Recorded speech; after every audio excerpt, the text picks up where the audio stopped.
morning, my dear student friends. This is Dr. Viren Kumar, Master in Veterinary Science and Animal Husbandry. So today we are going to discuss about the subtopic structure of a plant cell. Structure of a plant cell. How plant cell looks under microscope. तो microscope में कैसे दिखाई देंगे? Structure of plant cell under microscope. If you look a plant cell under microscope, how a plant cell looks. General shape of plant cell are polygonal. Plant cells are generally polygonal in shape, many sides, generally more than 4 sides. If you look clearly under microscope, first you find each plant cell is covered by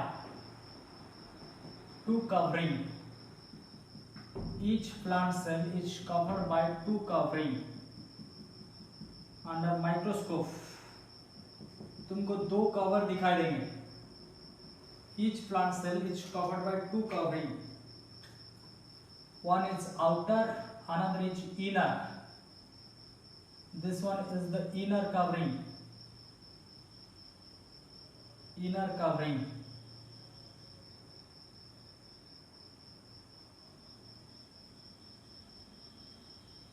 All the plant cells are covered by 2 covering, outer covering and inner covering. The outer covering of plant cell जो microscope में दिखाई देगा 2 cover. Outer covering is known as the cell wall. Outer covering is known as the cell wall and the inner covering is known as the cell membrane. Inner covering is known as the cell membrane. 2 cover मिलेगा. एक example लेके हम याद कर सकते हैं. जैसे हमारा बॉडी में 2 कवर है. One is covering of my cloth, another is skin. 2 coverings are there. Skin is covering, skin is the inner cover and cloths are the outer cover. And these 2 cover are having 2 different nature. The cell wall is non-living. Cell wall is non-living covering, but the cell membrane is the living covering. 2 cover मिलेगा. एक living covering, एक non living covering. वही example ले जाओ. जैसे तुम्हारा skin है और तुम्हारा cloth, covering of the cloth, which one is living? Your cloth is non living but skin is living. If you cut your skin, blood will come out. तो skin is living, inner covering is living. Similarly out of cell wall and cell membrane, बाहर का cover जो है, बाहर वाला cover तुमको non living मिलेगा. Total cell is living but outer covering is non living. तो cell wall is non living one but cell membrane is living one. ये दोनों तो कवर कंप्लीट हो गया. अगर हमारा अंदर के पोर्शन चले जाएंगे, अंदर सेल के अंदर क्या मिलेगा? Inside the cell you find there is a sphere like structure almost at centre. Almost at central part of the plant cell you find there is a spear like structure. There is a spear like structure, ball like structure. This spear like structure is known as a nucleus. This spear like structure is known as nucleus, and this nucleus is also covered by a covering, and this covering is known as a nuclear membrane. This covering is known as nuclear membrane. Nuclear membrane is the covering nucleus. जैसे cell का cover था, cell wall and cell membrane. Nucleus is covered by, this wall is covered by another covering known as nuclear membrane.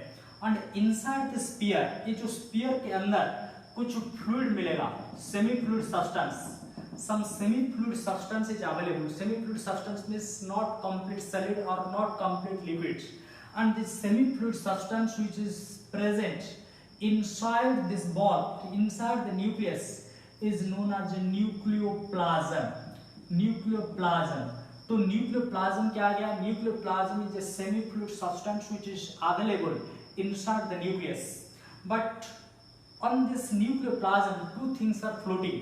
ये जो nucleoplasm के ऊपर 2 चीज float कर रहे होंगे. 2 things are floating. Some threads are floating over this nucleoplasm. Some threads are floating. These are the threads. Some threads are floating and some small spears. और बहुत छोटा छोटा बॉल भी फ्लोट कर रहे हैं. ये तो एक बॉल है, बड़ा सा बॉल. ये तो न्यूक्लियस हो गया. उसका कवर है न्यूक्लियर मेम्ब्रेन. लेकिन ये न्यूक्लियर मेम्ब्रेन के अंदर जो फ्लूइड मिला, semi fluid substance, gel like substance, वो न्यूक्लियोप्लाज्म के ऊपर दो चीज फ्लोट कर रहे हैं. One is a thread like substance, this threads are floating and small ball like structures are floating. And this thread like structures, ये जो थ्रेड फ्लोट कर रहे हैं inside the nucleoplasm, over this nucleoplasm, this thread are made of DNA. DNA सबको पता है, deoxyribose nucleic acids. And this threads are known as chromatin threads. क्या बोलेंगे? chromatin. These threads are known as chromatin threads, which are made of DNA and histone protein. Similarly, the small ball-like structure which are floating in addition to that chromatin are known as nucleolus. Nucleolus, nucleus नहीं, nucleolus. Clear? Total ball, total ये जो बड़ा सा ball है वो तो nucleus है, लेकिन ये जो छोटा छोटा बॉल फ्लोट कर रहे हैं, these are known as nucleolus. And nucleolus number may be 1 to many. 1 हो सकता है या 1 से ज्यादा भी हो सकता है.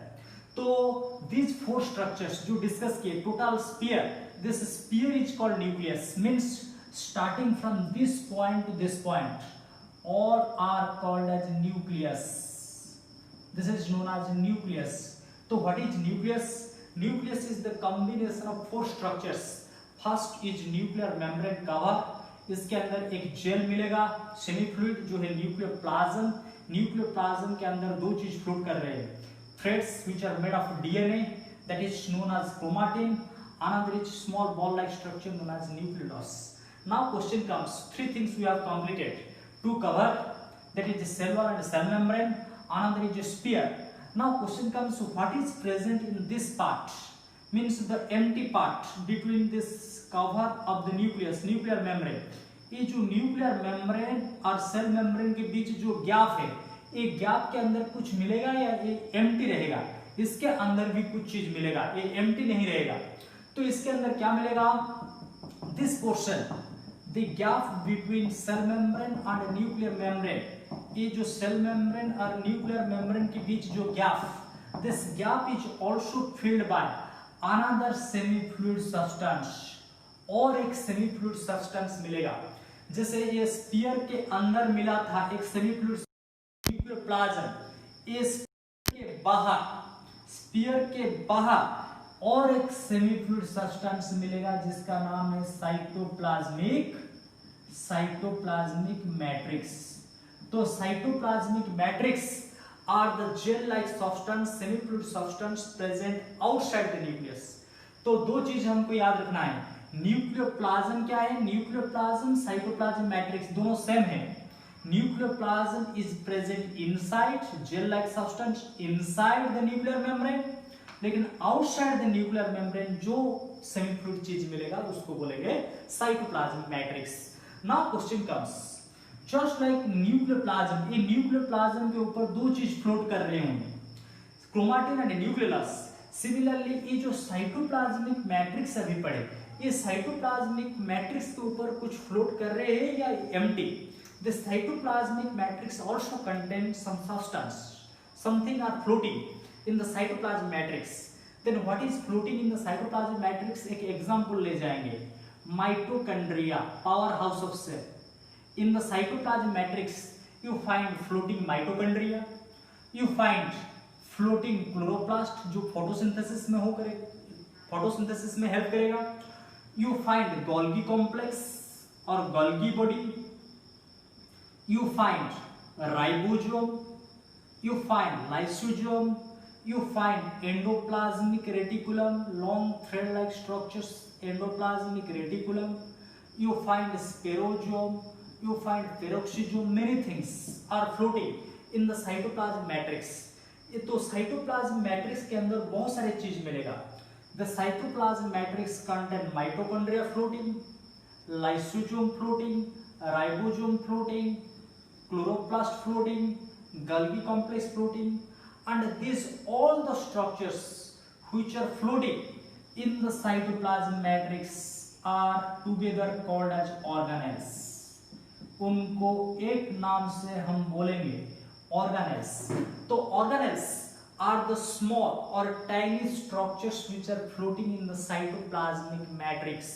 cytoplasmic matrix के अंदर जो छोटा छोटा चीज फ्लोट कर रहे हैं उनका नाम है ऑर्गेनेल.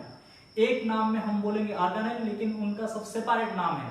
इसका माइटोकॉन्ड्रिया ए ऑर्गेनेल का नाम है माइटोकॉन्ड्रिया, ए ऑर्गेनेल का नाम है क्लोरोप्लास्ट, ए ऑर्गेनेल का नाम है राइबोसोम। लेकिन एक टर्म में हम बोलेंगे organelles, all are known as organelle. जैसे एक क्लास में सारे के सारे स्टूडेंट होते हैं, लेकिन ईच स्टूडेंट का एक नाम होता है, Ram, Shyam, whatever that may be. Similarly all are organelles, all together are called organelles, but each organelle having a specific function, that's why they are having a specific name, mitochondria, chloroplast, Golgi body, like that. So outside this sphere, now come to this, outside the sphere we find two things, cytoplasm matrix and organelle, and these two things जैसे ये चारों को मिला के बोलते थे nucleus, total sphere is nucleus, outside the sphere and inside the cell membrane, cell membrane के अंदर और न्यूक्लियर मेम्ब्रेन के बाहर जो दो चीज मिले, that is cytoplasm matrix organelle, this are together called as cytoplasm. ये दोनों को मिला के बोलते हैं साइटोप्लाज्म। तो हमारे सामने अभी चार चीज आ गया, दो कवर और दो है फ्लूइड कंटेनिंग पार्ट। तो प्लांट सेल के अंदर हमको चार चीज याद रखना पड़ेगा, two covers, one is non living outer cell wall, cloth जैसा है, सेल मेम्ब्रेन स्किन जैसा है, और दो फ्लूइड कंटेनिंग पोर्शन, एक फ्लूइड कंटेनिंग पोर्शन है न्यूक्लियस, और न्यूक्लियस के बाहर जो फ्लूइड कंटेनिंग पोर्शन है दैट इज कॉल्ड साइटोप्लाज्म। लेकिन अभी मुझे बताओ, ये चारों पोर्शन से the actual volume of cell is made by which portions? ये जो चारों टर्म यहाँ पर लिखा हुआ है, ये चारों से कितना टर्म वॉल्यूम फॉर्मेशन करने के लिए, प्लांट सेल का वॉल्यूम बनाने के लिए यूज होते? Definitely answer is the fluid containing portion, the nucleus and cytoplasm, these two making actual volume of the cell, and these two are only cover. Just like my body is not, my body volume is not made of this my clothes or skin, my volume is made of my organs, heart, liver, kidney, whatever present inside. Similarly, the cell, each volume of the cell is made of these two, not these two. These two are only cover, but cytoplasm and nucleus, these are making the actual volume of the cell. So that's why these are the fluid containing part. So fluid containing part are actually making the volume, and these two fluid containing part, nucleus और cytoplasm, ये दोनों को मिला के बोलते हैं protoplasm. तो और एक नया टर्म आ गया प्रोटोप्लाज्म। तो protoplasm is the combination of nucleus and cytoplasm. Protoplasm is the combination of nucleus and cytoplasm. जब दोनों फ्लूइड कंटेनिंग पार्ट मिल जाएंगे together, they are called as protoplasm. तो अभी हमारे सामने तीन टर्म को याद रखना पड़ेगा अगर प्लांट सेल का स्ट्रक्चर पूछा, दो कवर, सेल वॉल और सेल मेम्ब्रेन। अभी न्यूक्लियस और साइटोप्लाज्म को सेपरेटली याद ना करके हम दोनों को मिला के प्रोटोप्लाज्म बोल देंगे। तो तीन टर्म में हमारा स्ट्रक्चर खत्म हो जाएगा। तो दो cover, cell wall, cell membrane, total internal volume is made of protoplasm. ऐसा नहीं, लेकिन ये तीनों टर्म में थोड़ा डिफरेंस है। ये दो जो टर्म है सेल वॉल, सेल मेम्ब्रेन, ये दोनों में एक है non living, cell wall is non living and cell membrane is living, and inside the cell membrane everything is living. एक बार लिविंग स्टार्ट हो गया मींस अंदर लिविंग ही मिलेगा, नहीं तो सेल नहीं हो पाएगा, because cell is the structural and functional unit of life. Last class हम डिस्कस किए थे। तो अभी देखो ये तीनों टर्म में cell wall, cell membrane, protoplasm में तुमको ओनली नॉन लिविंग मिलेगा सेल वॉल, और जो रेस्ट दो, एक cover, cell membrane is living and this two fluids protoplasm together the entire protoplasm is also living. तो इसलिए मैं अभी क्या करूंगा, टोटल लिविंग जितने लिविंग मेरे पास है उन दोनों को मिला लूंगा। दो लिविंग थे, सेल मेम्ब्रेन लिविंग था, प्रोटोप्लाज्म भी लिविंग। ये सेल मेम्ब्रेन और प्रोटोप्लाज्म दोनों को मिला के बोलते हैं प्रोटोप्लास्ट। क्या बोलते हैं? प्रोटोप्लास्ट। देखो कैसे चेंज हो रहा है नेम, धीरे धीरे बढ़ता जाएगा तो क्या क्या नेम में चेंज आएगा। तो प्रोटोप्लास्ट पहले चार टर्म डिस्कस किए थे, cell wall, cell membrane, nucleus, cytoplasm. Nucleus cytoplasm मिल जाएंगे तो प्रोटोप्लाज्म हो जाएंगे। कभी कभी क्वेश्चन आ जाता है protoplasm is made of nucleus and cytoplasm. Similarly protoplasm को सेल मेम्ब्रेन के साथ मिला लेंगे तो cell membrane, protoplasm together called as protoplast. तो अभी हमारे सामने दो टर्म आ गया, एक है cell wall non-living part is cell wall, and the total living, entire living part which is inside starting from cell membrane to entire thing, that is called protoplast. तो कोई हमको पूछे अगर प्लांट सेल स्ट्रक्चर क्या है, what is the structure define in only two terms, हम दो ही चीज बोल पाएंगे। तो प्लांट सेल को कवर करके एक सेल वॉल है और इसके अंदर जितने भी चीज मिलेगा उसको बोलेंगे प्रोटोप्लास्ट। फिर से कोई पूछे प्रोटोप्लास्ट में क्या है, तो अभी हम बोलेंगे प्रोटोप्लास्ट का एक कवर है जिसको बोलते हैं सेल मेम्ब्रेन। प्रोटोप्लास्ट में आएगा सेल मेम्ब्रेन, और सेल मेम्ब्रेन को सेपरेट करने के बाद जो बचेगा वो है प्रोटोप्लाज्म। तो प्रोटोप्लाज्म को फिर से ब्रेक करने के बाद दो चीज मिलेगा, न्यूक्लियस एंड साइटोप्लाज्म। तो this is the complete structure of a plant cell. अभी मुझे बताओ एक क्वेश्चन जो नीट में आया था। I will discuss all the questions of NEET as well as your board exam. There will be no problem. Just only you concentrate on the lecture. तो NEET में एक क्वेश्चन आया था, एक प्लांट सेल तुमको दिया गया, a plant cell is given to you. If you remove the cell wall, अगर एक प्लांट सेल देने के बाद तुम सेल वॉल रिमूव कर दिए, what will the remaining with you after removal of cell wall? What is the answer? The answer is protoplast, because the plant cell outer covering is cell wall, and the rest things which are present after cell wall, the rest things are called protoplast. तो cell wall को remove करने के बाद जो बच जाएगा protoplast. Similarly another opposite manner question come, just a plant cell is given to you and protoplast is removed. Protoplast को हम रिमूव कर दिए एक प्लांट सेल का, तो प्रोटोप्लास्ट को रिमूव करने के बाद क्या बचेगा? After removal of protoplast, the remaining will be cell wall. Clear? So two things you have to remember: cell wall and protoplast. Clear? So this is all about your complete structure of a plant cell. Now this complete structure of plant cell we will discuss in flow diagram. How this structure of plant cell,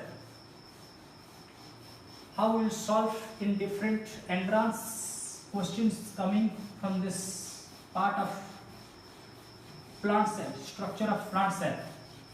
तो term तो याद हो गया, अभी discuss करेंगे कैसे